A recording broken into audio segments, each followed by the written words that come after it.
Good morning बच्चों।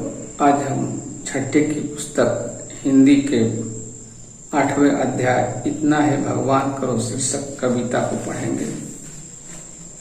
नहीं मांगता प्रभु विपत्ति से, मुझे बचाओ त्राण करो, विपदा में मैं निर्भीक रहूं, इतना है भगवान करो। इस कविता में कवि कहते हैं, हे प्रभु, मैं आपसे इतनी विनती करता हूं कि आप मुझे विपत्ति से बचाएं और हमारी रक्षा करें, ताकि मैं विपदा में निर्भीक होकर अपनी मुसीबतों का सामना कर सकूं। नहीं मांगता दुख हटाओ, व्यथित हृदय का ताप मिटाओ, दुखों को मैं आप जीत लूं, ऐसी शक्ति प्रदान करो, हे इतना है दया निधान करो। इस पंक्ति में बोलते हैं, मैं नहीं चाहता हूं भगवान कि आप मेरे दुख को मिटाओ और जो हमारा दुखित हृदय है उसके दुख को हटाओ। दुखों को तो मैं अपने ही जीत लूंगा, ऐसी मुझको शक्ति प्रदान करो, हे दया निधान, इतना मुझ पे एहसान करो। नहीं मांगता हूं प्रभु मेरी जीवन नैया पार करो, पार उतर जाऊं अपने बल, इतना ही करतार करो।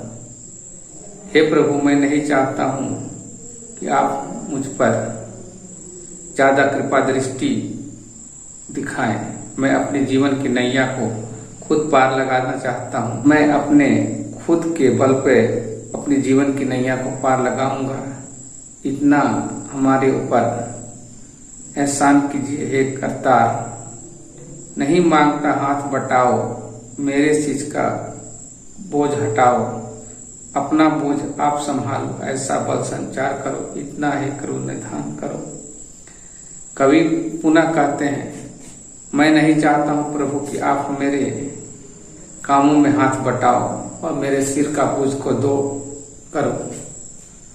मैं अपना बोझ खुद ही उठाना चाहता हूं। हे प्रभु, मेरे अंदर इतना बल का संचार कीजिए कि मैं अपना बोझ खुद उठाऊं, ऐसा मेरे ऊपर कृपा करे हे कृपा निधान। इस कविता के कवि रविंद्रनाथ टैगोर हैं। अब आते हैं हम इसके अभ्यास प्रश्नों की ओर। अभ्यास खंड का इस कविता के रचनाकार कौन है?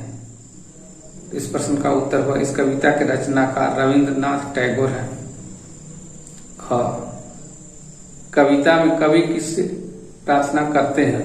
तो इसका उत्तर हुआ, कविता में कवि परमपिता परमेश्वर से प्रार्थना करते हैं। अब आते हैं हम अभ्यास खंड ख के पहले प्रश्न। कविता की पंक्तियों के छोटे शब्द लिखिए। तो छात्र पुस्तक में देखकर आप इन पंक्तियों को भर सकते हैं। अब आते हैं हम इसके दूसरे प्रश्न का क नंबर प्रश्न जो है, कवि विपदा के समय क्या चाहते हैं?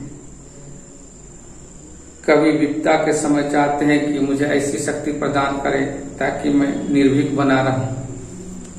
ख, कवि क्या करने के लिए शक्ति चाहते हैं? इस प्रश्न का उत्तर हुआ, कवि अपने दुखों को झेलकर उसे दूर करने के लिए शक्ति चाहते हैं। अभ्यास खंड ग, पाठांश पर का संक्षिप्त उत्तर दीजिए।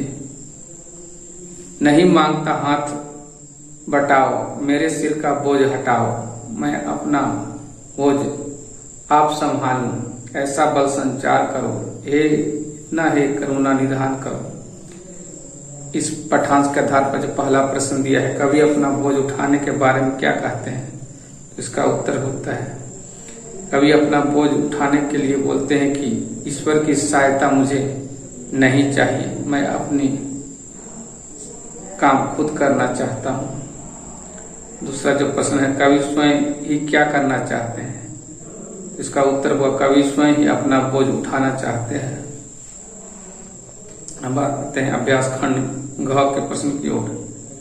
ईश्वर को किन किन नामों से संबोधित किया जाता है? तो इसका उत्तर हुआ, ईश्वर को भगवान, करुणा निधान, करतार, दया निधान आदि नामों से पुकारा जाता है। अब जिसका दूसरा प्रश्न जो हुआ, हमें ईश्वर में भाग्य के भरोसे रहना चाहिए या कर्म के भरोसे, और क्यों? तो इस प्रश्न का उत्तर को हमें जीवन में कर्म के भरोसे रहना चाहिए, क्योंकि कर्म करने पर ही हमें फल मिलता है। अब आते हैं हम अभ्यास खंड के प्रश्न की ओर। क नंबर का जो प्रश्न है, निर्देशानुसार उत्तर दीजिए। क नंबर का जो यह प्रश्न आया है, नैया के दो समानार्थी शब्द लिखें। तो इसका दो समानार्थी शब्द हुआ नाव और डोंगी। ख दुख का विलोम शब्द लिखे। तो इसका उत्तर हुआ दुख का विलोम सुख। ग व्यथा जो इत के मेल से बने शब्द, तो इन दोनों के मेल से बने शब्द व्यथित है। घ मांगना से बनी भाववाचक संज्ञा है। तो यहाँ मांगना से बनी भाववाचक संज्ञा मांग है। अंग निह जोड़ भीख से बना संधिपद हुआ निर्भीक। अब हम दूसरे प्रश्न के उत्तर की ओर आते हैं। इन क्रियाओं से बनी प्रेरणार्थक क्रियाएं लिखिए। क नंबर का जो शब्द है हटना, तो इसका जो शब्द बना हटाना। ख नंबर का जो शब्द है मिटना, इसका जो शब्द बना मिटाना।